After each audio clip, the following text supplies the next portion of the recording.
కేసీఆర్ తప్పు చేస్తే కేసీఆర్ ఇజ్జత్ పోతుంది, రేవంత్ రెడ్డి తప్పు చేస్తే రేవంత్ రెడ్డి ఇజ్జత్ పోతుంది. మరి ఇజ్జత్ తీసుకునే పనులు ఇంకెక్కువ ఎందుకు చేసుకుంటున్నావు? ఈ 1 ఇయర్లో నీ పతారా హుసేన్ సాగర్ మురికినాలలో తూ అంటున్నారు కదా. హైడ్రా తీసుకొచ్చి నువ్వు మూసి అన్నావు. నువ్వు దేనిలో నీ ఇజ్జత్ కాపాడుకుని రోజు రోజుకి నీ ఇజ్జత్ కిందకి పోతుందా పైకి పోతుందా? ఈ 1 ఇయర్లోనే నీ ఇజ్జత్ ఇట్లా పోతే రేపు నీ పరిస్థితి ఏంది రేవంత్ అన్న? ఆలోచించుకో ఒకసారి.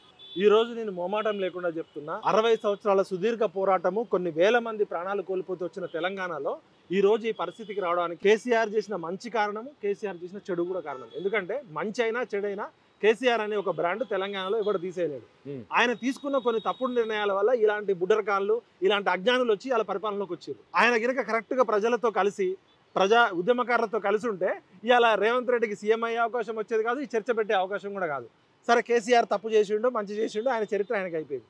ఈ 1 ఇయర్ కాలంలో నువ్వు మార్పు రావాలి, కాంగ్రెస్ రావాలని వచ్చి కూర్చొని అసలు తెలంగాణ అడ్రస్నే మర్చిపోయినావు కదా. ఇవాళ తెలంగాణ రైజింగ్ కాదు, తెలంగాణ మిస్సింగ్.